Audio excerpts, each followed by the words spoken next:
What's the big old deal, YouTube?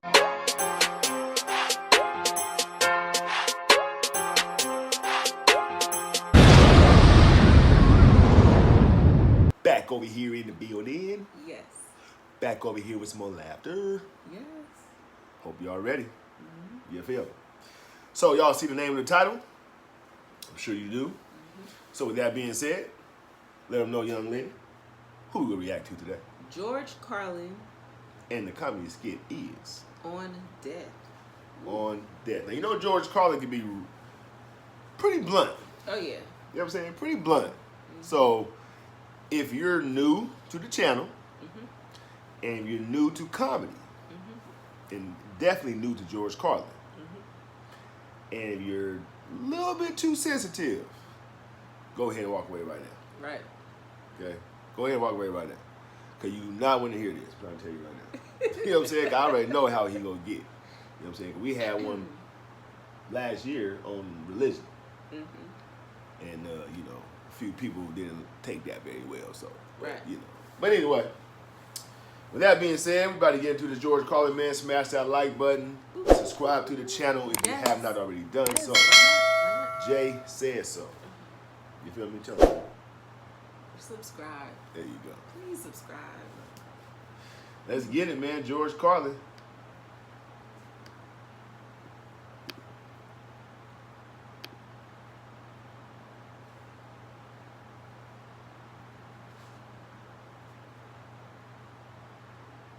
Wow.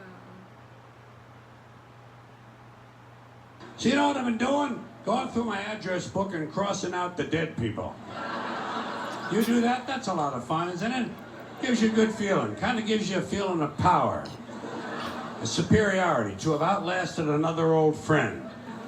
But you can't do it too soon, you know? You can't do it too soon. You can't come running home from the funeral and get the book out, you know, and be looking through the book. You can't do that. A little time has to pass. You have to let a little time go by. I have a rule of thumb, 6 weeks.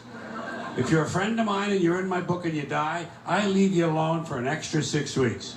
6 extra weeks in the book on the house, it's on me. Now, speaking of dead people, there are things we say when someone dies. Most of us say, a lot of us do. Things we say that no one ever questions. They just kind of go unexamined. Give you a couple examples. After someone dies, the following conversation is bound to take place, probably more than once. Two guys meet on the street. Hey, did you hear? Phil Davis died. Phil Davis? I just saw him yesterday. Yeah. Didn't help. He died anyway. Apparently, the simple act of your seeing him did not slow his cancer down. In fact, it may have made it more aggressive. You know, you could be responsible for Phil's death. How do you live with yourself? Here's another thing they say after a death. This is usually said to the surviving spouse. Listen, if there's anything I can do, anything at all, please don't hesitate to ask. What are you going to do, a resurrection? This ain't the fucking New Testament, you know. You know what you tell a guy like that who wants to help? Oh, fine, why don't you come over this weekend? You can paint the garage. Bring your plunger. The upstairs toilet overflowed and there's shit all over the floor up there. You drive a tractor? Good, that'll come in handy. The North 40 needs a lot of attention. Bring your chainsaw and your pickaxe. We're going to put your ass to work. He wants to help? Fuck him. Call his bluff. Call his bluff. Don't hesitate to ask. The nerve of these pricks. Damn, George. Here's another thing we say to the surviving spouse. I'm keeping him in my thoughts. Where? Where exactly in your thoughts does he fit? In between my ass hurts in this chair and let's fuck the waitress? What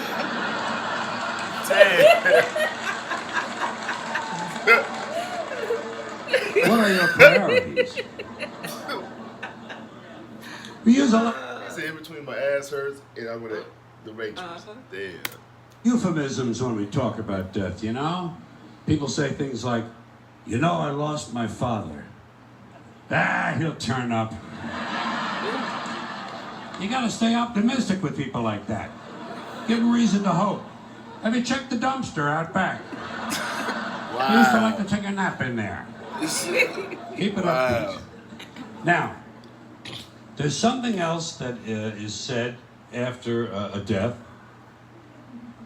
but this one involves belief, which is where I begin to have big problems. This one happens after the funeral, after the burial, back at the house. Back at the house, where the family and friends and the loved ones of the deceased are having some food and drink, and they're enjoying some warm reminiscences of the person who passed away. Sooner or later, someone is bound to say the following, especially after a few drinks. You know, I think he's up there now, smiling down at us. And I think he's pleased.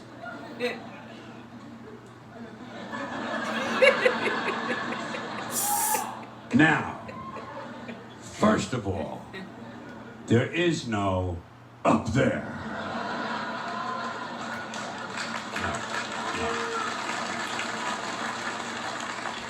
For people to be smiling down from.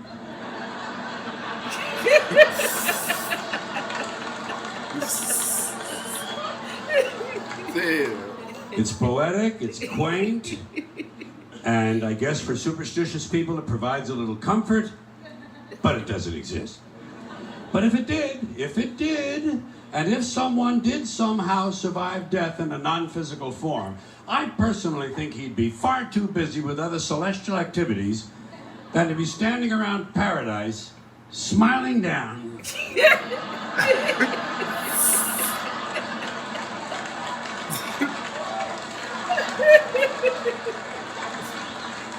On live people. What kind of a fucking eternity is that? And why is it no one ever says, I think he's down there now, smiling up at us? Apparently it never occurs to people that their loved ones might be in hell. Your parents could be in hell right now. Your parents, your father for sure. Oh shit, hell is full of dads. Full of dads. Even the ones who took you to the ball game.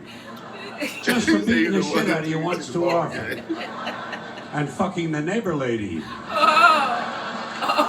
And fucking the neighbor dog.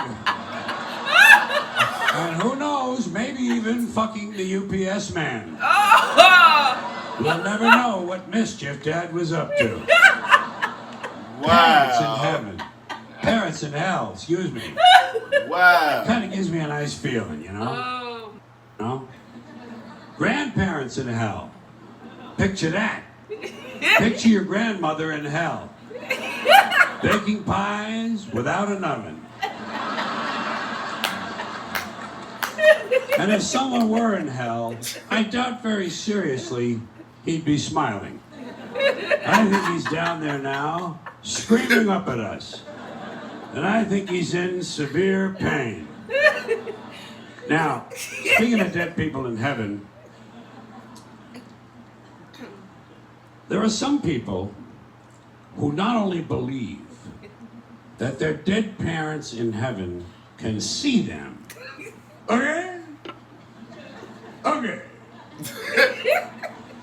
They honestly believe that their dead parents in heaven can help them.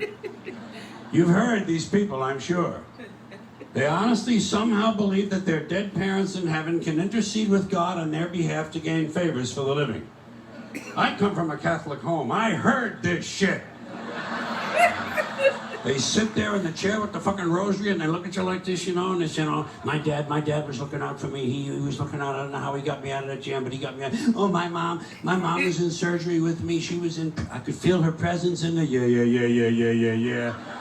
Fine. Like the people who die have nothing better to do than to run the heavenly branch of the Make-A-Wish Foundation. Now, if people want to believe this kind of stuff, it's fine with me. Let them believe it. I don't want to disabuse anyone of their beliefs. But I have a question about this. A question that involves logic. let's suppose it's true. Let's allow the proposition that somehow dead parents in heaven can help their living children. Fine. So, we got a family living on earth, father and mother and 4 kids. Family of 6. Good family, nice family, doing all the right things, having a good time, making all the right moves. And the parents go away on a weekend trip and get killed in an accident. And the children, of course, survive. So now, according to this theory, these 2 people go to heaven and they start helping their 4 living children. Helping them with everything they need. Helping them with their science projects, with their SAT scores. Helping them get a good school and get a nice job and get a promotion and a raise and someone to marry, and they all grow up. These 4 kids now grow up and have children of their own. And let's say that all 4 of these now grown children also die at the same time. Just for the sake of argument. Let's say there's an explosion at Thanksgiving dinner. Oh, wow. And these 4 die, but their children survive because they were seated at the children's table.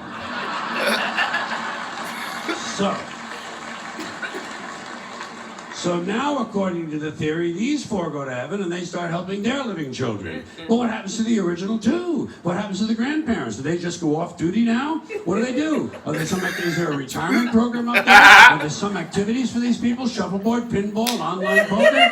There must be something they can do. Or do they have to remain on duty indefinitely? Do they have to keep on helping their living descendants forever and ever and ever? Is that what heaven's all about, helping the living? When do you get to just lie back on a cloud and take a fucking harp lesson? You know what I mean? Damn, George, man. So what? He said, is there a retirement plan up there or He something? went in. He went all the way in, man. Oh, my goodness. Bless his heart, man. Yeah. You know, hey, listen, that's George He Carlin. passed away in 2008. 2008. Rest in peace, George Carlin. Yeah, rest in peace, man. Yes. You know, I know you didn't believe in all that stuff, George, but hey, you know, rest in peace, man. Yeah. You feel me? Real talk, funny dude, man. Really funny dude. Mm-hmm. But you know, and that's what's good about footage. You know what I'm saying? Because it's like he will always be living through the footage. Right. You know, and that's sometimes what I think about. I don't know if you think about that, but that's something I think about with the YouTube thing. Mm-hmm. You know what I'm saying? Like, I don't know how long YouTube will be around for, but, you know, let's just say it is around for a very long time. Mm-hmm. You know, it's like when we dead and gone, people can still go on there See our footage. and see our footage and watch our videos and reminisce. Like, oh, I remember that. Right. You know what I'm saying? Right. That's, you know. But anyway. That's cool. Yeah, that's really cool. Yes. That's really cool. So, but anyway, let's jump to some shout outs. Okay, first shout out goes to Danielle Perry. What's up, Danielle Perry? Danielle Perry. Shout out to you. Thank you for allowing us in your home. Yes. Come laugh with you. Yes. You know what I'm saying? We ain't sitting next to you though, but you know, it's all good though. Goodness, man. But come back and join us for the next one. Yes. Second shout out goes to Too Legit. What's up, Too Legit? Too legit. Welcome to the too quick on the end though, man. Too legit. Come on, man. Anyway, shout out to you. Yes. Thank you for allowing us in your home. Yes. And I hope you enjoyed that, George Carlin. Hope you didn't take it personal. Right. Come back and join us for the next one. Come back. We out this thing? Yes. We out this thing. Yes. Peace. Oh my goodness.